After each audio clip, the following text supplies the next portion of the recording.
Καλησπέρα. Βρισκόμαστε εδώ σήμερα με δύο συγγραφείς, με τον Πάουλο Σκοτ από τη Βραζιλία και τον Λουί-Φιλίπ Νταλαμπέρ από την Αϊτή, για να κουβεντιάσουμε το θέμα των φυλετικών διακρίσεων και στη λογοτεχνία. Για το πώς οι φυλετικές διακρίσεις και ο ρατσισμός αντανακλώνται στην λογοτεχνία. Έχουν γράψει και οι δύο βιβλία που θίγουν αυτό το θέμα.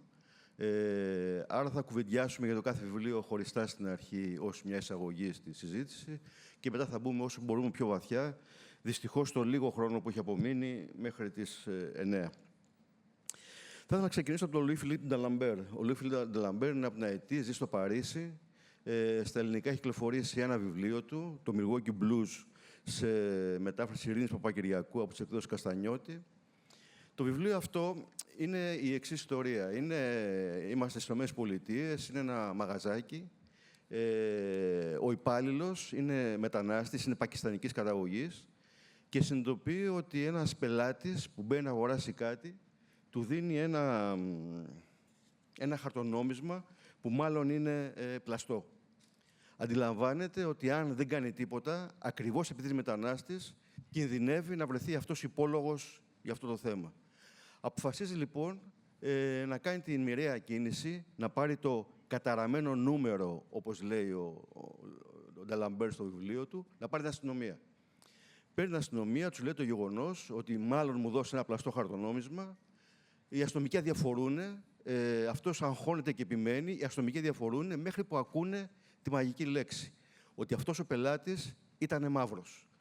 Με το που ακούνε ότι είναι μαύρος, κινητοποιούνται, έρχονται αστυνομικοί, τον ψάχνουν, τον βρίσκουν και μετά από λίγο ο υπάλληλος στο μαγαζί μαθαίνει πως αυτός ο πελάτης έχει σκοτωθεί, έχει δολοφονηθεί από τους αστυνομικούς, τον συλλάβανε, τον πατούσαν στο λαιμό και πέθανε από ασφυξία. Ας ξεκινήσουμε λοιπόν συζητώντας αυτό το βιβλίο με τον Λουί-Φιλίπ. Είναι ένα βιβλίο, αν δεν κάνω λάθος, να μας πείτε καταρχάς πώς το σκεφτήκατε και γιατί το φτιάξατε αυτό το βιβλίο. Είναι ένα βιβλίο που, αν δεν κάνω λάθος, διορθώστε με κάνω λάθος, είχατε ξεκινήσει να το γράφετε πριν από το τραγικό I Can't Breathe του George Floyd.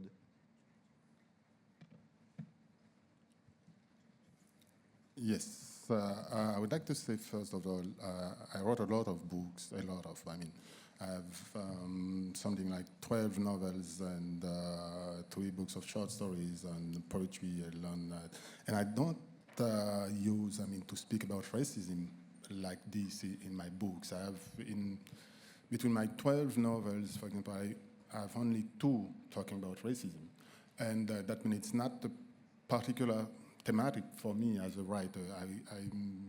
As you know, I'm from the Caribbean, and we do have that kind of thematic. We know it, but I'm also from a country that has a literature for over 2 centuries. And that means when I'm writing, I write also with that idea, that in the Haitian literature, they talk about that thematic before, and but I did it because, as a lot of Haitian people, I got family, I got friends living in the United States, and I'm always traveling in the United States, but even if I never want to stay in that country. And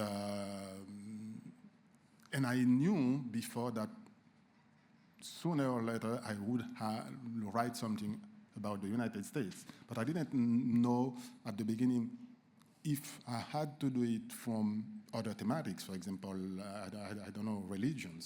It's a very important thematic in United States. It's one of the democratic countries where, in which the president has to swear over the Bible.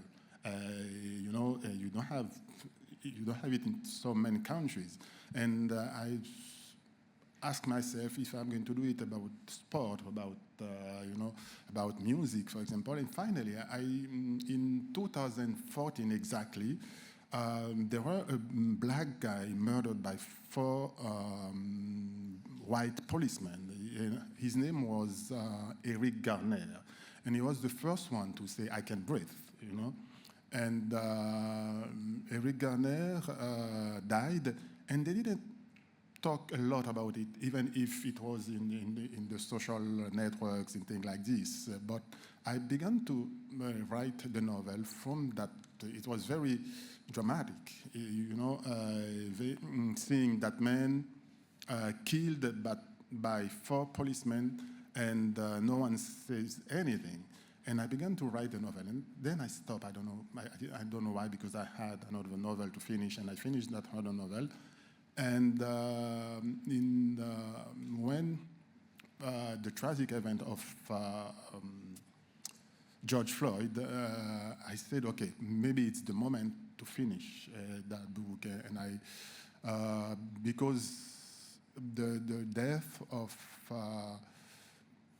George Floyd was very, has had an impact more important in all over the world, because in the Western countries, I think all the people was living inside, because we had the lockdown, you know, because of the COVID. And I mean, billion of people saw that scene, and I said maybe it's the moment to finish that book. And I wrote that book about that story about racism. But it's not, for me, it's not only about racism. It's a story about a character, and that character, and the name is Emmett. And I call him Emmett. Why? Because in 1954 exactly, there's a young boy his name was Emmett, and he was 14 exactly, and he came from Chicago going to the south of the United States. He was black, and he was killed by 2 white men.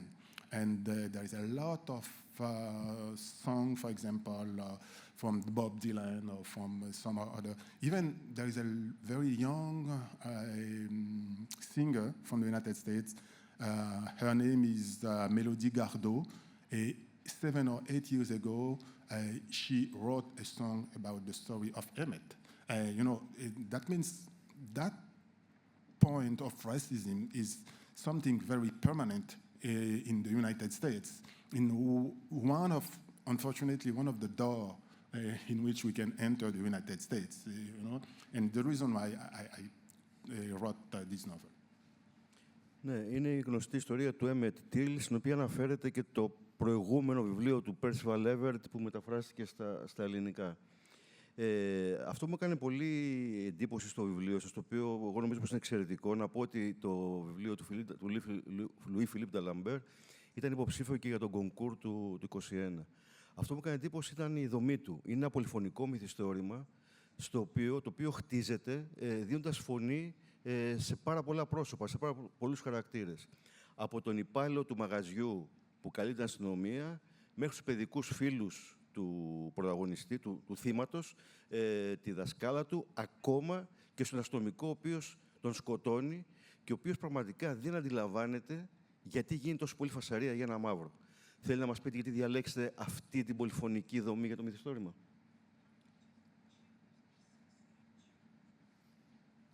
Yes, as I trying to say at the beginning that I'm from the Caribbean, I'm from Haiti, and we do have a lot of communities, living together.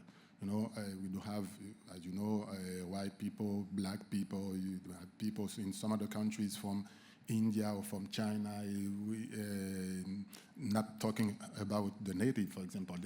We don't have the native, but they do leave things for us in the way of life, for example, in architecture and things like this. And for me, to write a polyphonic novel is important because I want to have the point of view of anyone. I mean, it's not only the point of view of the principal character. It's not only the point of view of, for example, a black man or woman or the white man or woman. I want to have the point of view of everyone, and having the point of view of everyone, for example, the friends who grew up with Emmett, for example. They are black, but the professor of Emmett, she's white, and she's an old person. And I do have, characters coming from different communities, but not only different communities, but also that different social classes. For example, Emmett, when he had the chance to go to the university because he was a very good football player, and he had the possibility to go to the university, and he met a young white woman, and they became, how do we say, fiancés in United States. And she talked also about Emmett. I mean, every character has to say, to tell their own Emmett, you know, and because racism is not a question of black or white. I'm not talking about, white or black people. I mean, it's something more complex, you know, and even if, for example, in some countries we do have, or you think that the people are racist, but finally, talking to those people, you see or you find out that they are just ignorant. Or, for example, before we were talking about the far right in Italy. I've been living a lot in Italy. I've been living in Rome or in Abruzzo, for example. And in some part of Abruzzo, people vote far right, but they do have a lot of people coming from Africa working with them, you know, and they help them, you know, they really try to help them. And it's something very complex. It's not, racism is not, okay, just white or black, you know, things can be a little bit more, I don't know how to say in English, in French, nuancé. We do have some nuance, you know, it's not so, square like this. Ευχαριστώ πάρα πολύ. Είναι μια, νομίζω, εξαιρετική πάσα. Πώς να έχουμε συνοηθεί για να περάσουμε στο βιβλίο του Πάουλο Σκοτ. Πρόσφατα στα ελληνικά κυκλοφόρησε το βιβλίο του Πάουλο Σκοτ «Φαινότυποι», μεταφρασμένο από την Αθηνά Ψηλιά, από τις εκδόσεις Γκούντεμπεργκ. Το βιβλίο αυτό είναι εξής. Είναι η ιστορία δύο αδελφών. Είναι δύο αδέλφια, οι οποίοι όμως γεννιούνται με πολύ διαφορετικό χρώμα δέρματος. Ο ένας είναι πολύ σκούρος μαύρος και ο άλλος έχει ένα πάρα πολύ ανοιχτόχρωμο δέρμα. Και τους βλέπουμε να έχουν ακολουθήσει πολύ διαφορετικές πορείες στη ζωή τους, να υπάρχουν πολύ μεγάλες διαφορές στην κοινωνική τους ένταξη, στο κοινωνικό τους πλαίσιο κλπ. Μέσα από αυτή την ιστορία λοιπόν και τη διαφοροποίηση, ο Πάουλο Σκοτ διερευνά όλα τα ζητήματα που αγγίζουν με διάφορους τρόπους το θέμα του ρατσισμού στην Βραζιλία. Μια χώρα, να επενθυμίσω, που το κυρίαρχο αφήγημα λέει περίπου ότι στη Βραζιλία δεν υπάρχει κανένας είδους ρατσισμός. Ο Πάουλο Σκοτ λοιπόν διερευνά όλες τις αποχρώσεις. Είναι χαρακτηριστικό ότι μάλιστα γίνεται συζήτηση αν το πόσο μαύρος ή λευκός είναι ο καθένας θα καθορίζεται από τον αυτοπροσδιορισμό του καθενός ή αν θα υπάρχει μια επιτροπή που θα προσπαθήσει να αντικειμενικοποιήσει κάποια κριτήρια για το πόσο λευκός ή πόσο μαύρος είναι ο καθένας. Πάολο, να συζητήσουμε λίγο για το βιβλίο. Γιατί αυτό το βιβλίο? First of all, I'd like to say thank you to Adriana for inviting me to come to Greece and create. It is amazing. This book festival is amazing. I've been traveling and I had many experience in book festival, and this book festival is really amazing. It's an honor and pleasure to be here with you, Louis-Philippe. I study a lot of your country, about your country, your people. Is important history to Brazilians. And Costa, thank you so much for having us here. You are so gentle.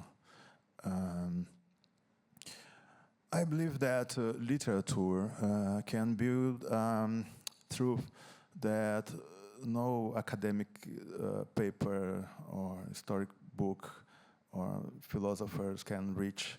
It's a different way, it's a different universe.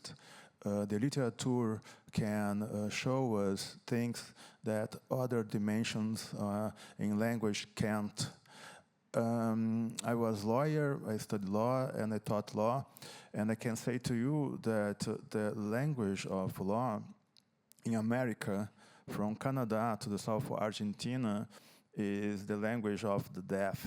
There is no other meaning to the law. Is the law of the invaders, and when I think in invaders, I think not only in Portuguese people or Spanish people, I think in English people and European in general, but especially in English people. I have this connection with London. I really like London, love London, and have a lot of friends there. But when I go to London, I walk around and I think, oh, this is the Imperium that changed, that moved. Now, after the Second War, the owner of the world, of course, everybody knows that, is United States. And the problem with Brazil is that if you take off, if you take from us the racism, Brazil disappear in the air. That's the truth. I was lawyer and teacher of economic law, and I know what I'm saying. The modern slavery starts. The modern era, to me, start with the invasion of America. And in this solution that combines this movement between Africa, America, Europe, Africa, America, Europe, Africa, America, Europe, this build this capital of the modern slavery. And the capital of the modern slavery is Rio de Janeiro. Is the place that received most people from Africa, where this violence, special violence, beginning with the Portuguese, Spanish, blah, blah, blah, and after English sophisticate it. Yeah.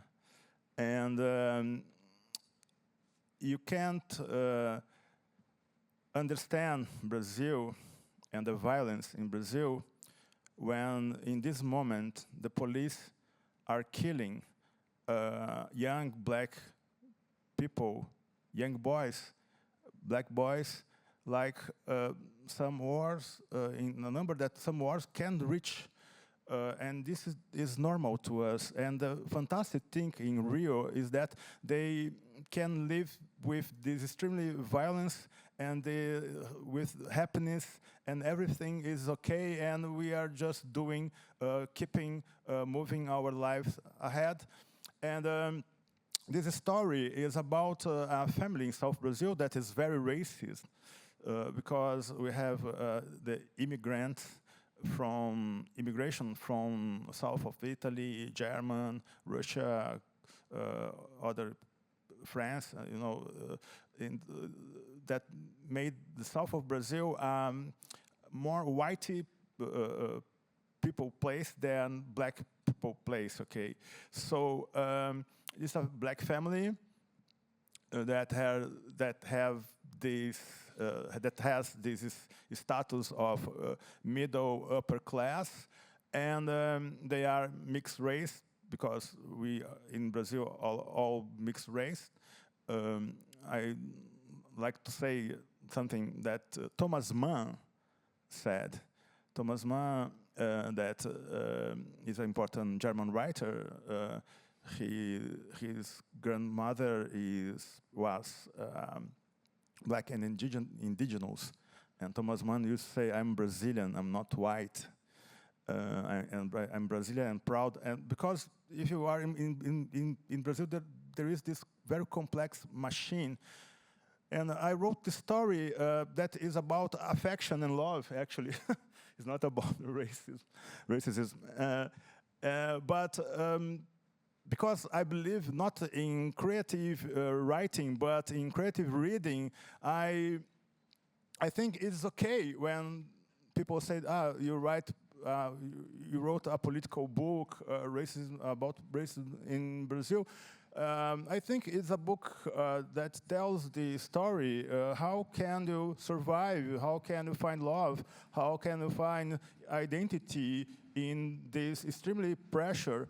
I was watching the last panel with Philippe, and you were talking about the fascism here, far right things matter, and I like to say that it's in Brazil, it's a kind of a joke talk about fascismo in Brazil, because we have fascismo in Brazil is a thin, very thin, soft cover over the mountain of the racism.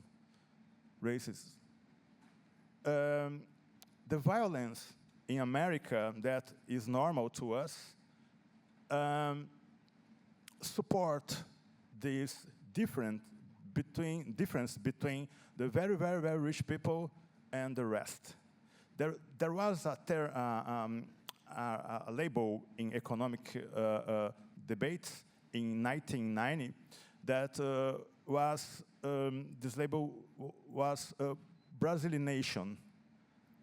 You are a Brazil, you are a country in a Brazilianation status when you have a big difference between the very rich and the rest.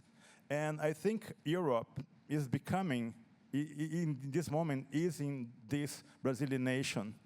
That is neoliberalism.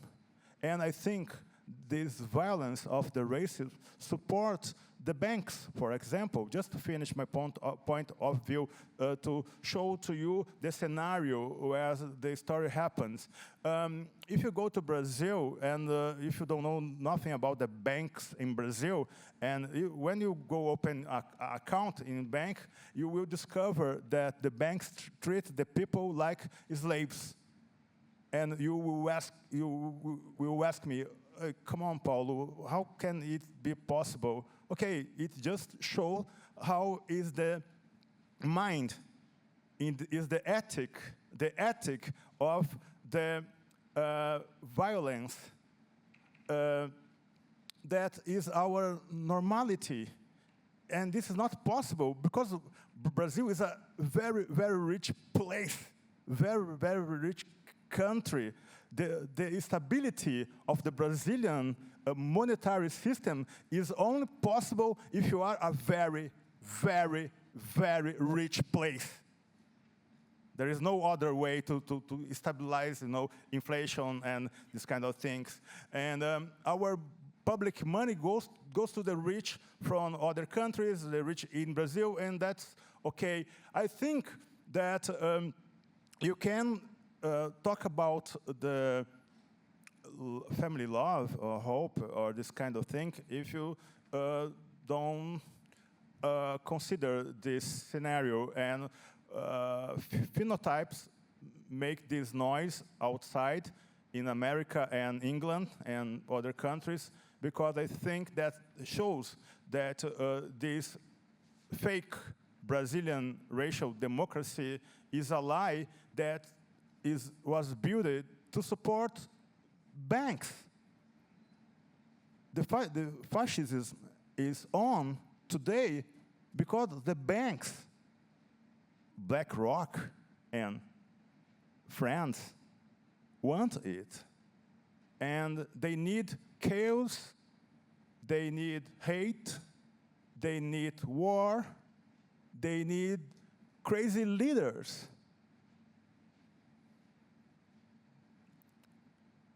Phenotypes is not about racism, actually. It's about trying to survive, trying to find love. In a very specific moment, the white mother said to the son that have light skin, he said, forget the fight.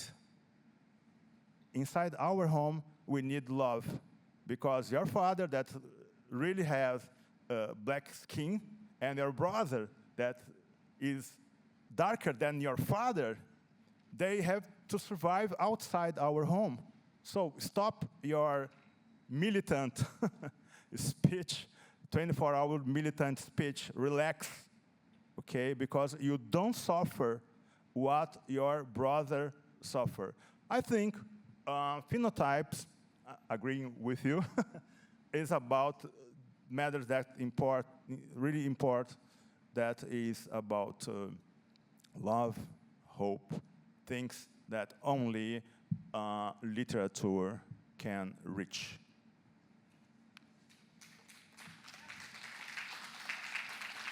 Thank you. Είναι πολύ ενδιαφέρον ότι και οι δύο συγγραφείς δεν αντιμετωπίζουν το θέμα των φυλετικών διακρίσεων σε ένα πρώτο επίπεδο, απλοϊκό ίσως, αλλά προχωρούν πολύ βαθύτερα, αναρωτιούνται ακριβώς τι είναι το χρώμα, περνάνε λίγο μετά τη βιολογία του άσπρου και του μαύρου και αντιλαμβάνονται το πώς η εικόνα του μαύρου, μια κατασκευή των λευκών,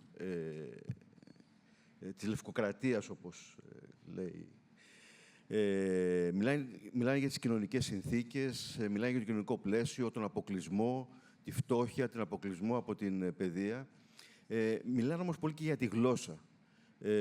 Ο Λουί-Φιλίπ μιλάει για την εξουσία της γλώσσας. Ο δε Πάολο λέει σε μια συνέντευξη στην Monde Diplomatique ότι το να υπάρχεις σημαίνει να κατασκευάζεις μια γλώσσα. Θα ήθελα να μιλήσουμε λίγο για τη γλώσσα και των βιβλίων τους, αλλά και για το πώς η γλώσσα μπορεί να διαιωνίζει ή να παράγει στερεότυπα και φυλετικά. Πάουλο.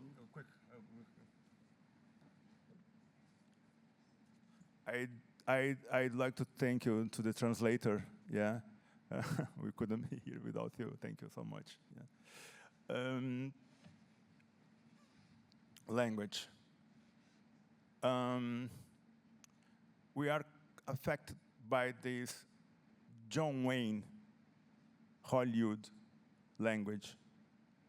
I was telling to my dear Adriana in our lunch that once I was in New York with two very, very clever, intelligent men from Brazil, and we meet to have lunch, quick lunch, and went to this pizza place in New York, and the attender was quite rude with us. He wasn't nice with us, you know, when they served us. And one of these guys said, what could we expect from a Mexican? And they said, come on, what are you saying? We are, you know, if you check the hierarchy in America, we are less than Mexicans.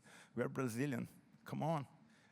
This racist vision that Hollywood is spread around the world, that's why we don't care about Arabic or Chinese or Mexicans or indigenous people. This John Wayne point of view made Hollywood a war machine that we love. We love to love. And it's only the beginning of what I want to say about language. There is something wrong when you can't see in the mirror, the real mirror, that literature offers us, and there is a problem when you can look inside the eye of the people that are different from you. There are not, democracy is impossible in the comfort of social media. This is a lie, it's a fake, it's not untrue. Democracy demands uncomfortable all the time. Because when you are connected with someone that is not you, you have to be patient, you have to listen. And sometimes it causes us pain, little pain, much pain, I don't know. You can reach a position of welfare state or, a better world without this ethic. And I think that literature, the authority of the literature put us inside the skin of the other, the life of the other. And this is a very, very important bridge. And the rich people in Brazil know that, and they say to their sons, hey, you have to understand the power of the literature, because if you want control the others, the rest, you have to understand them. That's why probably the far right start reading Gramsci, like the Italian writer told us before.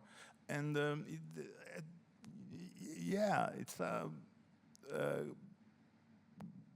process that is happening this moment, and what was okay last year, last month, is not working anymore. We have to be creative, we have to be patient, and we have to support the important cause that the future demands from us. I do think, because I work with law and literature, that literature can teach a lot to us. Louis-Philippe? Yeah, I would like to say, when we are talking about racism in literature, for example, we are talking about a context. It could be love, for example. It could be another things. If you are talking about literature, the context in those novels is the racism, but it's not. It could be war, for example, a context. A story during the Second World War, during the First World War, for example. And for me, and it's the reason why I began to say about I didn't. From the beginning, I didn't talk about racism in literature because it could be also a trap. When you live in Europe, for example, and you live in the right country, they expect you to talk about racism. That means, and when they expect you to talk about racism, that means you don't have the right to talk about other things. You don't have to talk about your humankind, for example. You don't have to talk about, a love story between two white women, for example, or between a white man or a white woman. That means it can be a trap, but at a certain moment, even if you are thinking about literature, you are also a citizen living in a certain context in the country, and you can talk also about that. And it's the reason why I like your question about language, because for me there is no literature without language, And when you write a novel, as I wrote, as you said before, it's a polyphonic novel, and one of the very important things for me is how I'm going to make people, every character is going to talk in that novel, because a young character is not going to talk the same way to an old character. A woman, a black woman, she is not going to talk about like a white bourgeois woman, for example. And for me, language is the basic things. You suppose if you don't think about language, you are not talking about literature. But where I totally agree with Paulo is that literature can talk about some small things that we can talk about in rights, for example. We can talk about it in mathematics, because they are so so precise, and with literature, you can go in the between. You can try to understand how complex is the human being mind, for example. You know, it's not, as I said before, it's not black and white. It's a lot of things. You were talking about hierarchy, for example. We do have that kind of hierarchy in the Caribbean and all the American continent, because that hierarchy is, okay, for example, during the times of colonization, they used to have a kind, if you are black, half black, or quarter of black, or you have just a drop of blood or white blood or things like this. There is a lot of hierarchies between colors, you know, and if you are close to the white skin, you know, I think you are, you are a better person because you are close to the white. But if you are in the same family, for example, when you're in the Caribbean, even in Brazil, when you do have in the same family with the same mother and the same father, you can have siblings, but you have one of them is very light skinned, the other one is half, the other one is black, in the same person, in the same family, and they can have problems, like in your novel, between brothers and sisters because of that.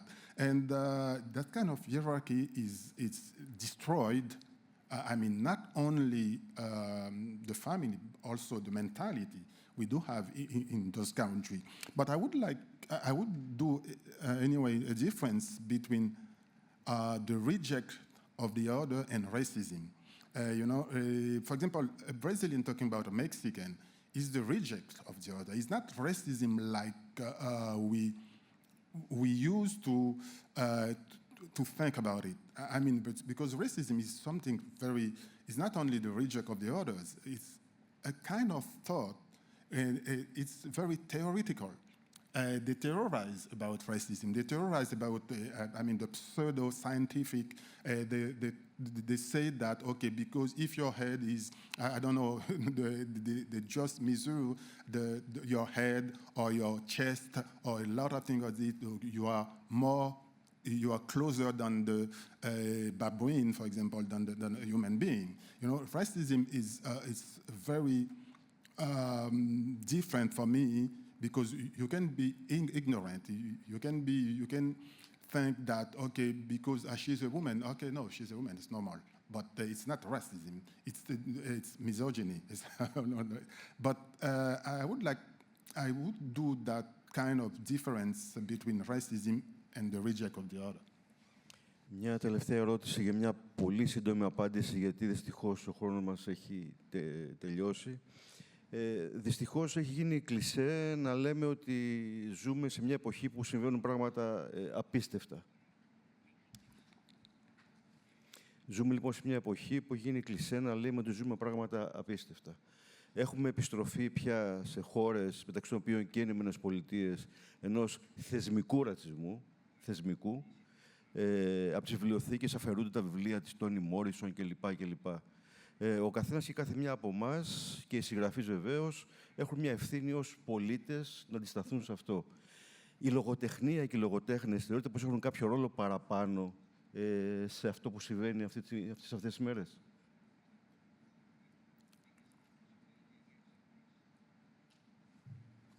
And it's now we are talking about society, about the country, and I think it's very important because a writer, a man or woman, we are all living in a society. We are living in a country, and for example, if in my novel I'm talking about racism or talking about war, about the violence, about whatever it can be, the citizen has also a role to play in that country. I mean, the citizen, you are not John Donne, a poet from England, who said that we are not an island. Each one of us is not an island. We are living in a society. That in a society with a lot of problems also, and we are supposed, if we are involved in that society, to face those problems. And as a citizen, and I'm trying to do it every not every day, but whenever I can, I do it as a citizen. I vote, and I know I'm not voting for some people, and I'm not voting for some ideas. And and not only I vote, but I supposed to think about, not only for me, but also for the new generation, the people coming after. I mean, what country or what earth are we going to leave to those people? And the struggle, the fight is in that sense, you know, and it's not only when I'm talking, even if I'm talking about racism in a novel, but I'm not talking for me, only for me. I'm talking what kind of society I want to live as a citizen. I want to live for the others, for the young generation, or for the generation after me, after, I don't know, 20 or 50 or 70 years or 100 years, something like this. But it's the reason why I try to make the difference between when I'm talking and when I'm writing. I know that, okay, I'm trying to write a novel, but I'm not living in an island by myself. I'm living somewhere, and in that society, in that country, there is a lot of problems, and as a citizen, I'm trying to help to solve those problems. Paulo? I agree with Louis-Philippe, and I have to say that I write because I'm from this poor family in Brazil, South Brazil. My father and my mother started to study a lot and did the exams, you know, to become a public servant, that they start earn better money, you know. That's why they could offer to me, my brother, very good education. This story is a story that I picked some elements from my family, and I built this family in the book. Yeah, the protagonist is not me, and his brother is not my brother, but I took some details from my family. And I just write because in Sundays, when my family, my uncles, aunts, and went to our home or their home, I always got, so happy to sit around and listen the stories that my grandfather told, my father, my uncle, and that was always amazing to me.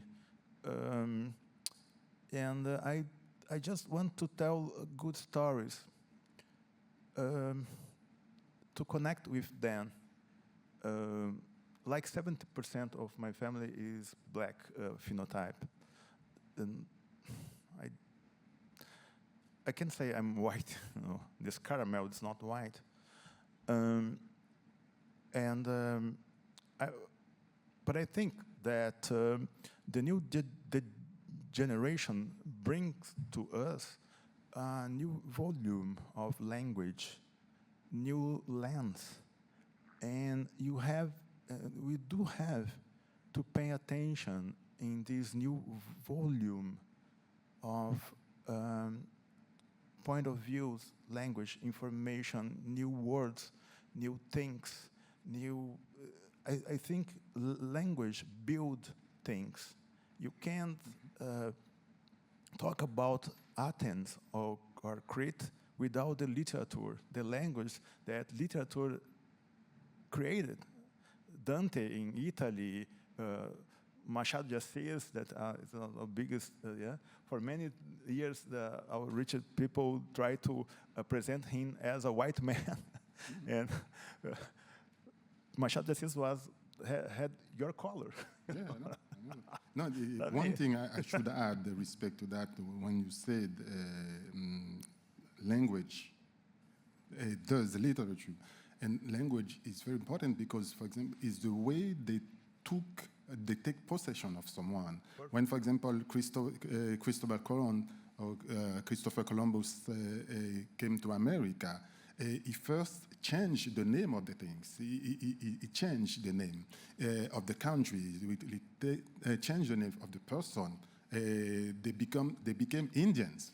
They were met Indians before Christopher Columbus. And the language is very important. Yeah, brilliant. That's it. And I just think you can't talk about Rio de Janeiro without the literature about the Rio de Janeiro.